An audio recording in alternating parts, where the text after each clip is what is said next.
Je suis votre pire cauchemar. Je suis dans cette soirée que vous n'avez pas envie d'entendre, celui que vous n'avez pas envie de voir. Donc bonsoir, je m'appelle Florent Guignard, je suis le cofondateur d'une entreprise qui a été lauréate du réseau Entreprendre.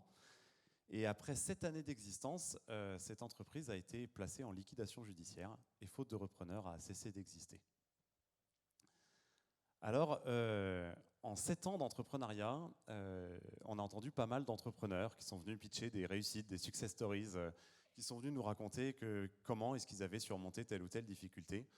On en a entendu vraiment beaucoup, mais dans le même temps, en 7 ans, est-ce que vous savez combien d'entrepreneurs on a entendu venir raconter un échec? Un seul. Un seul en 7 ans. Et finalement, vu notre histoire, c'est peut-être cet entrepreneur-là qui m'a le plus aidé. Cette histoire, notre histoire, c'est celle que je vais vous raconter ce soir. Alors il y a 7 ans, avec Antoine, mon cofondateur, on s'est dit tiens, si on créait un journal où en fait il y aurait le pour et le contre de chaque sujet d'actualité, les lecteurs pourraient se faire leur propre opinion comme ça n'existe pas? C'est une bonne idée, non? Alors ça n'existait pas en effet, donc on a créé notre entreprise. Après 1 an de préparation, le Dranche était né. C'était un journal papier qui était tiré tous les mois, 140 000 exemplaires, gratuit pour les étudiants, sur abonnement pour ceux qui n'étaient pas étudiants. On a rapidement, alors on était en 2016 à l'époque, et quand on a annoncé qu'on a monté un journal papier, la réponse quasi unanime c'était « Un journal papier en 2016 ?» Complètement con, ça ne marchera jamais. Et dans un premier temps, on a plutôt donné tort à tous ceux qui nous disaient que ça ne marcherait pas. On a lancé le Dranche enchaîné, il a grandi, on a accueilli jusqu'à 6 salariés, on a levé des fonds, près d'1,5 million d'euros, on a accueilli 400 actionnaires, on a cumulé les réussites, on a cumulé les prix en tout genre, les millions de pages vues sur le site, on a cumulé les passages médias, vous savez, toutes ces petites réussites qui viennent un peu booster l'ego, flatter l'ego et un peu moins le business plan. Et puis dans un second temps, alors bien aidé par le Covid, les confinements à répétition, l'absence totale d'aide de l'État, les PGE à rembourser, 150 000 euros pour nous, l'inflation, le prix du papier qui triple, etc., on a fini par donner raison à ces gens qui nous disaient que ça ne marcherait pas. Alors, il faut réaliser que comment ça se passe, parce que finalement, j'ai pris des notes, parce qu'avec l'émotion, j'en perds un peu. On ne va pas se leurrer, il y a un petit tabou au sein de la communauté des entrepreneurs sur le dépôt de bilan. C'est un sujet qu'on n'aime pas aborder assez naturellement, ça nous angoisse.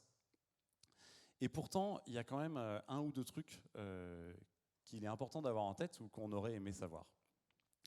Alors imaginez-vous, pour nous, dans notre cas, ça a été en fait après, quand on a vu ces difficultés arriver, après avoir fait le tour des potentiels repreneurs qui finalement ont jugé que c'était trop risqué, après avoir fait le tour des banques qui nous ont dit que non, on n'était pas assez riches pour qu'elles nous prêtent de l'argent, après avoir fait appel encore une fois à la générosité de nos lecteurs, on s'est résolu à déposer une demande de redressement ou liquidation judiciaire. C'est comme ça que ça s'appelle.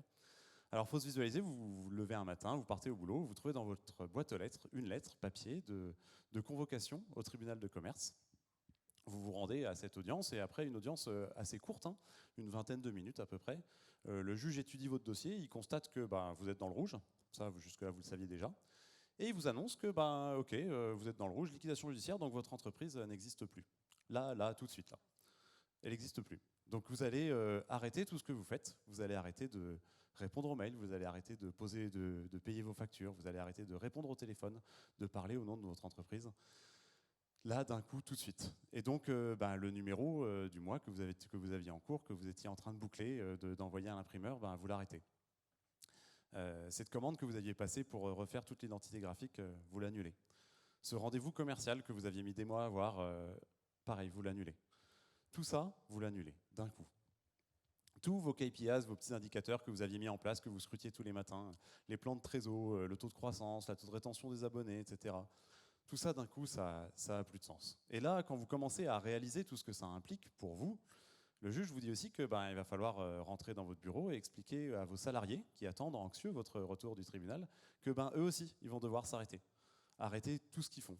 Que cet article sur lequel ils travaillaient depuis des semaines, ce numéro, le post Instagram, la newsletter, le recrutement de stagiaires, tout ça, il faut l'arrêter tout de suite. Qu'ils n'ont plus le droit de le faire.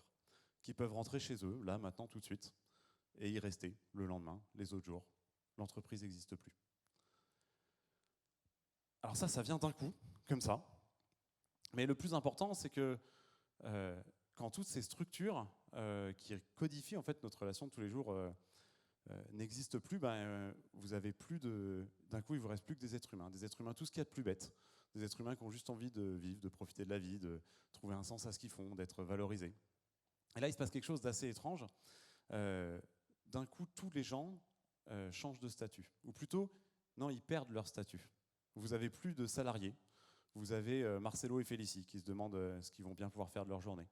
Vous avez plus de clients. Vous avez Solène et Thierry qui se disent comment est-ce qu'ils vont faire pour ce projet pour lequel vous avez passé une commande. Vous avez plus de fournisseurs. Vous avez Thierry qui vous dit comment je vais faire, qui va me payer ma facture. Vous avez plus d'actionnaires. Vous avez Maxime et Déborah qui en fait ont simplement perdu leur investissement. Et d'ailleurs, vous n'êtes plus les cofondateurs du journal Le Dranche. Vous êtes juste Florent et Antoine qui tentent un peu de surnager et qui se demandent surtout comment est-ce qu'ils vont pouvoir répondre à la question « Et toi, tu fais quoi dans la vie ?» Et c'est peut-être le plus important de tout ça, c'est que finalement, l'entreprise n'existe plus, mais il reste l'être humain. Et qu'au fond, c'est ça entreprendre, c'est créer des liens entre les humains.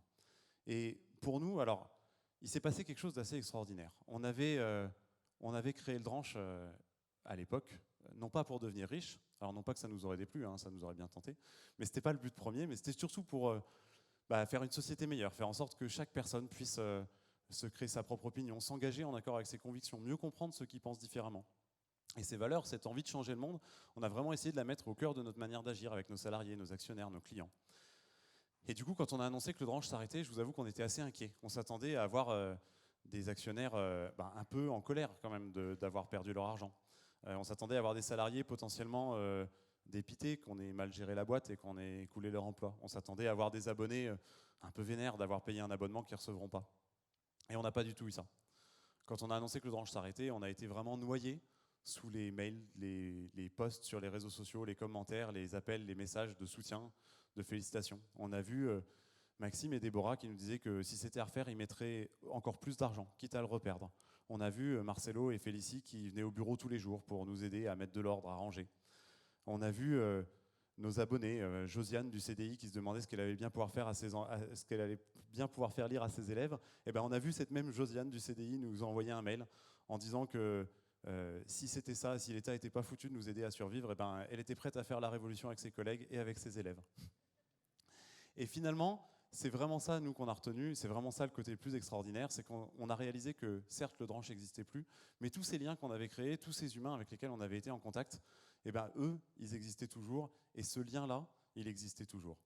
Et finalement, c'est peut-être le seul message que j'ai envie de vous faire passer dans vos entreprises, dans un quotidien qui est souvent chargé, c'est de jamais délaisser le côté humain. Concrètement, c'est ne pas passer à côté de ce tête-à-tête avec un salarié qui n'a pas l'air dans son assiette. Ces repas d'équipe à refaire le monde.